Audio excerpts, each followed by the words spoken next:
नमस्कार विद्यार्थी मित्रांनो, डॉक्टर सुशील स्पॉटलाइट या आपल्या यूट्यूब चॅनलवर तुमचं सर्वांचं स्वागत आहे। हा तुमच्यासमोर राज्यसेवा पूर्व परीक्षा 2019चा पेपर आहे आणि त्यातला सेट ए आहे। याच्यातला आपण जे आहे ते सायन्सचे प्रश्न बघून घेणार आहोत आणि एकंदरच इथं आपली सगळी जी काही MPSC प्रिलिम संबंधित GHची जी काही वेगवेगळी ॲनालिसिसची सिरीज होती ती संपते आता। 2013 पासून ते 2019 पर्यंतच्या सगळ्या पेपरचं विश्लेषण याच्यामध्ये झालेलं आहे। सो आपण बघूयात 2019चे जे प्रश्न आहेत। या पेपरची जी ए सेटची सुरुवात आहे ती विज्ञानाच्या प्रश्नांपासूनच होते। उपग्रहामध्ये अंतराळवीर हा वजनरहित अवस्था अनुभवतो कारण तर उपग्रहाच्या आतील पृष्ठभागाकडून अंतराळवीरावर प्रयुक्त होणारे बल हे 0 असते। बरोबर आहे। अंतराळवीर हा व उपग्रहाचा पृष्ठभाग एकमेकांकडे आकर्षिले जातात असं काहीही होत नाही है ना। उपग्रहाचा पृष्ठभाग आणि अंतराळवीर एकमेकांकडे आकर्षिले जातात। कितीतरी म्हणजे ह्या थोड्या सायन्सच्या क्युरिओसिटीच्या गोष्टी आहेत। याचे व्हिडिओजसुद्धा आहेत सुनीता विल्यमचे आणि यांचे कशा पद्धतीने गोष्टी तिथं होतात। अंतराळवीर हा कोणत्याही गुरुत्वीय बलाने आकर्षिला जात नाही। बरोबर आहे, कारण त्याच्यामुळेच तो वजनरहित अवस्था त्याच्यामुळेच येते। त्याच्यामुळे हे बघा क इथं नाही आहे आणि त्याच्यानंतर हे 2 जे आहे ते चुकीचं आहे, हे इथं आहे। त्याच्याने आपलं जे उत्तर आहे ते अ आणि क आहे।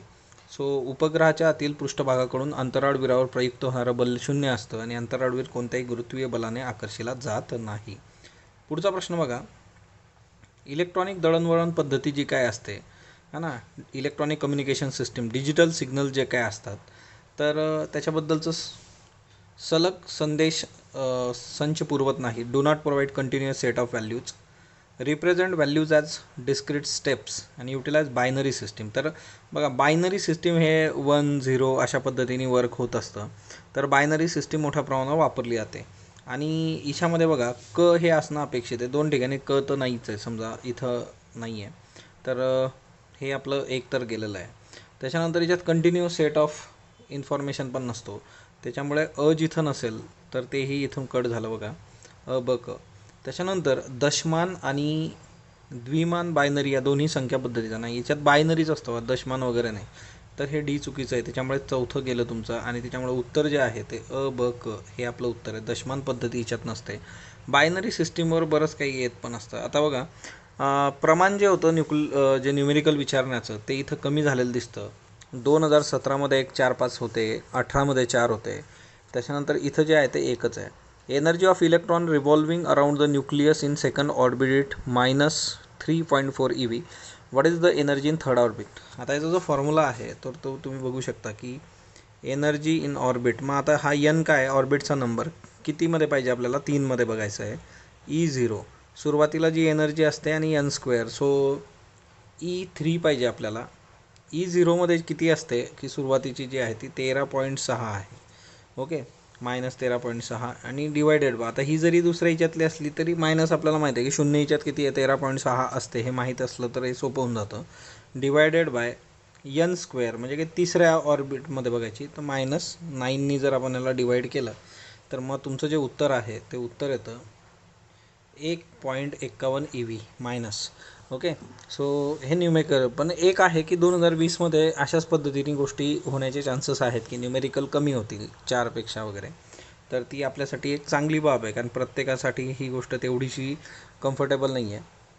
प्रकाशीय तंतू हा खालीलपैकी कोणत्या तत्वावर आधारित आहे, ऑप्टिकल फायबर। तर ऑप्टिकल फायबर म्हटलं की टोटल इंटरनल रिफ्लेक्शन नावाची जी काही गोष्ट असते तर ती एक महत्त्वाची असते। किंवा तुम्ही बघितलं असेल की ते म्हणजे आपल्या फ्लावर वॉच सारखे असतात बघा, की फायबर्स असतात त्याच्यात वेगवेगळे कलर वगैरे लागतात, तर ही जी बाब आहे तर ते एक महत्त्वाचं याच्यामध्ये आहे ना।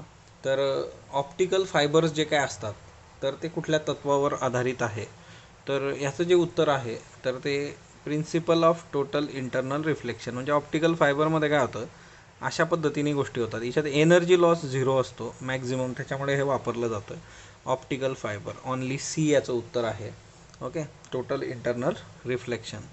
त्याच्यानंतर दुसरी महत्त्वाची गोष्ट आहे की आता हे थोडं आपण इंग्लिशमध्येच वाचूयात। Consider the following statements, beta particles are negatively charge and more penetrating than alpha particles which are positively charge, okay. So हा एक महत्त्वाचा स्टेटमेंट आहे, बरोबर आहे स्टेटमेंट, ओके। त्याच्यानंतर gamma particles are neutral and more penetrating than beta particles, तर हे जे स्टेटमेंट आहे हेही योग्य आहे. आता in general neutral particles can be said to having very high penetrating power, तसं नाही म्हणू शकत आपण. पण एक आहे की ए आणि बी जे ते युनिव्हर्सली ट्रू आहेत की बीटा पार्टिकल अल्फा पार्टिकलपेक्षा जास्त पेनेट्रेटिंग आणि गामा त्याच्यापेक्षा जास्त पेनेट्रेटिंग. तर ते एक लक्षात घ्या. पुढचं बघूयात. दोन वस्तूंच्या अप्रत्यक्ष धडकेच्या दरम्यान खालीलपैकी कोणत्या बाबींचं संवर्धन होईल, है ना. म्हणजे इनॅलिस्टिक कोलिजन जर झालं दोन बॉडीमध्ये तर काय होणार, तर टोटल लिनियर मोमेंटम ही एक महत्त्वाची संपूर्ण एक रेषीय ऊर्जा तिचं संवर्धन याच्यात होऊ शकतं. आता ह्या गोष्टी कशा आहेत की तुम्हाला बेसिक सायन्स खूप चांगलं असलं तर हे फार सहज उचलता येतं. अदरवाईज तुमची सायन्ससाठी स्ट्रॅटेजी काय असली पाहिजे ही या लेक्चरच्या शेवटी आपण बघूयात. कोणत्या जनुकीय रूपांतरित पिकामध्ये जनुकीय अभियांत्रिकी तंत्राने अजीवनसत्व निर्माण करणारी 3 जनुके केलेली आहेत. तर गोल्डन राईस याचं उत्तर आहे. आणि हा खूप सोपा प्रश्न आहे, हा नेहमी चर्चेला असतो वेगवेगळ्या ठिकाणी. गोल्डन राईस व्हिटॅमिन ए करता. नाकतोड या कीटकाच्या नर आणि मादीमध्ये किती सहलग्नता गट असतात, तर 12-12 असे असतात तिच्यामध्ये. ओके, 12-12 याचं उत्तर आहे.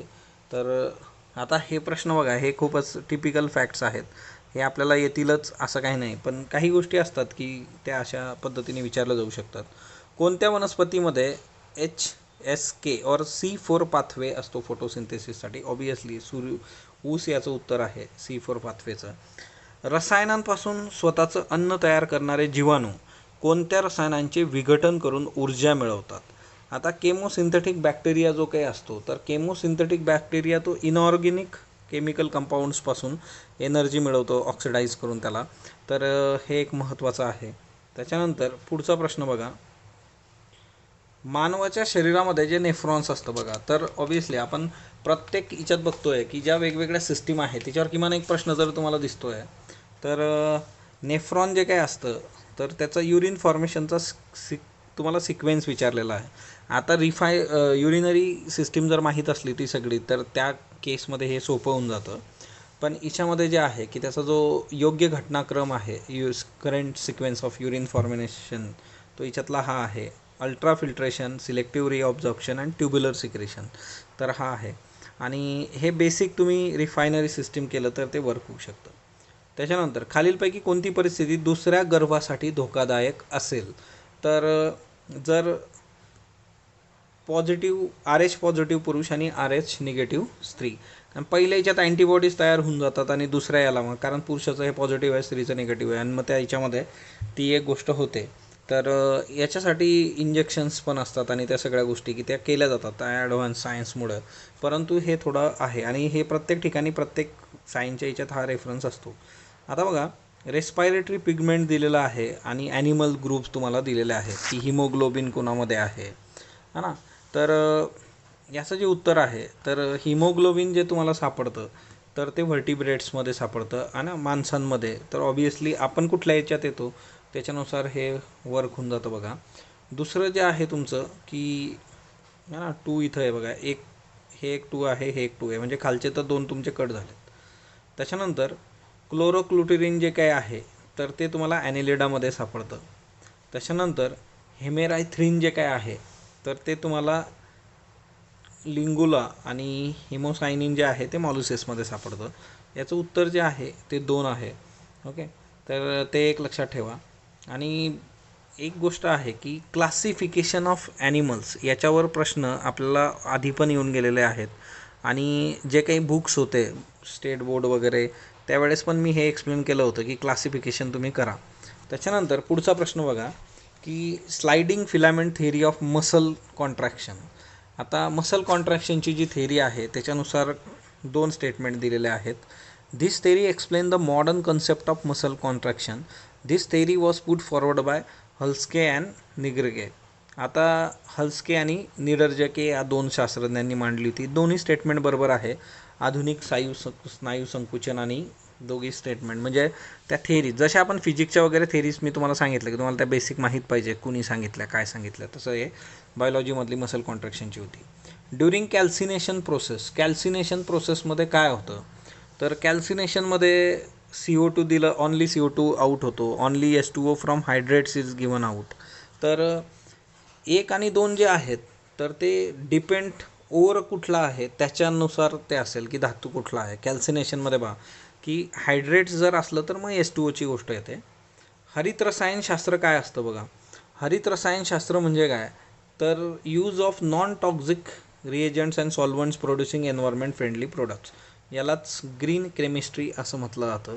Obviously green chemistry. आता याच्यामध्ये बघा तुम्ही नीट जर हे वाचलेत तरी पण तुम्हाला हे येतं, म्हणजे तुम्हाला हरित रसायन ही संकल्पना माहीत असलंच पाहिजे असं अपेक्षित नाही आहे.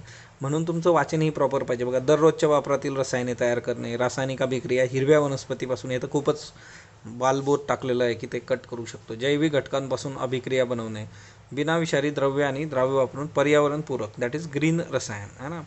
त्याच्यानंतर लुईस आम्ल कुठलं नाही आहे, तर लुईस ॲसिड. मग तिच्यामध्ये कोण कोण येतं हे आपल्याला माहीत पाहिजे. तर लुईस ॲसिड खालचं कुठलं नाही, तर बेरियम क्लोराईड जे आहे ते लुईस ॲसिडमध्ये येत नाही. सो जो पुढचा प्रश्न आहे तो आपण बघूयात. तो म्हणजे काय, तर आता तो बऱ्यापैकी ॲप्लिकेशन बेस्ड आहे. कोलायडल सोल्युशनबद्दल विचारलेलं आहे ना. तर कोलायडल सोल्युशनच्या प्रॉपर्टीजबद्दल आहे, कुठली वैशिष्ट्य आहे त्याची. तर कोलायडल सोल्युशनमध्ये टिंडल इफेक्ट तुम्हाला बघायला मिळतो. त्याच्यानंतर बाउनिन मोशन तुम्हाला बघायला मिळतं. आणि हे जे मॅक्सवेल डिस्ट्रीब्युशनचा याच्याशी काही संबंध नाही, वंडरवालचाही संबंध नाही आहे. आणि त्याच्यामुळे याचं जे उत्तर आहे ते अ आणि ब आहे. टिंडल इफेक्ट्स वगैरे जे काही आहे, तर जंगलामध्ये पण आपल्याला फोटो वगैरे असतात पुस्तकात की ते उंच उंच झाडांमधून सूर्याची किरणं येत आहेत. ओके. खाली दिलेल्या विधानांपैकी कोणती विधानं बरोबर आहे. HF आणि H2O ही ध्रुवीय संयुगे आहेत. CH4 आणि CO2 ही ध्रुवीय संयुगे नाहीत. CH2 आणि CO2 आणि SO2 ही ध्रुवीय संयुगे नाहीत. आता बघा, आता हा जो हे आहे की याच्यामध्ये तुम्हाला बघायचं आहे की पोलर मॉलिक्युल्स, नॉन पोलर मॉलिक्युल्सच्या बद्दल विचारलं जातं आहे. तर इथं जे आहे याचं उत्तर जे आहे ते अ आणि ब आहे. HF आणि H2O पोलर मॉलिक्युल्स आहेत आणि CH4 आणि CO2 नॉन पोलर मॉलिक्युल्स आहेत. Okay. CO2 SO2 non polar molecules, त्याच्यामुळे हे चुकीचं स्टेटमेंट आहे. आता याच्यात फारच स्पेसिफिक गोष्टी विचारलेल्या आहेत आणि त्याच्यासाठी आपण प्रिपेअर राहणं गरजेचं आहे. खालीलपैकी कोणती अभिक्रिया कारणे अमोनिया तयार करण्यासाठी वापरतात. अमोनिया तयार करायला आपल्याला काय काय लागतं, तर याच्यातलं जे आहे तर CH4Cl+CaOH2 आणि दुसरं जे आहे ते CaCN2+CH2. ओके. तर ह्या दोन गोष्टी अमोनियासाठी लागतात. So answer is A and C. तर केमिकल फॉर्म्युले जे काय आहे, आणि दुसरी महत्त्वाची गोष्ट की अप्लाइड केमिस्ट्री जे आहे त्याच्याबद्दल बरंच याच्यात विचारलं गेलेलं आहे. पुढचा प्रश्न बघूयात. मानवी सांगाड्यात 5 प्रकारची हाडं असतात. ओके. तर बरोबर आहे.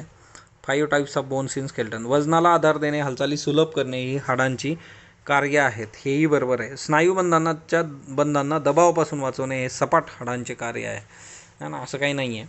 पण एक गोष्ट लक्षात घ्या, 2018मध्ये पण आपल्याला एक स्केलेटलचे काय काय सिग्निफिकन्स असतो, काय उपयोग असतो, तो प्रश्न होता. आणि लगेच 2009मध्ये पण त्याच पद्धतीने प्रश्न आला त्याच्याशीच संबंधित.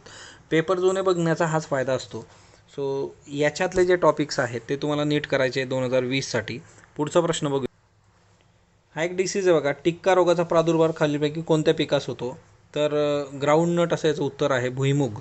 त्याला टिक्का जे आहे ना, चिकन टिक्का, मटन टिक्का है ना, paneer tikka. So it is all about groundnut.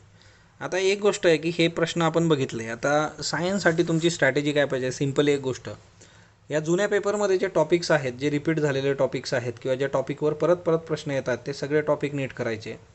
न्यूमेरिकलच्या बाबतीमध्ये एक गोष्ट आहे की न्यूमेरिकलचं प्रमाण जे आहे ते 2019मध्ये एकदम कमी झालं, म्हणजे एकच न्यूमेरिकल विचारलं हा ना. म्हणजे याच्यामागं जेवढे आतापर्यंत विचारले त्याचे फॉर्म्युले मी तुम्हाला दिलेले आहेत, तेवढ्या गोष्टी जरा नीट लक्षात ठेवा हा ना. दुसरी महत्त्वाची बाब जी आहे की किमान लुसेंट जी के नीट करून ठेवा. म्हणजे काय असतं ना की जरी हे इतके प्रश्न आहेत, 20+ प्रश्न आहेत, तरी याच्यातले एक मागच्या 2018च्या पेपरमध्ये मी मोजून दाखवलं होतं की 10+ जे आहे ते खूप सिम्पल आहेत की ते येतातच आपल्याला, किंवा ते आलेच पाहिजे जनरल आपल्या रिडिंगनुसार.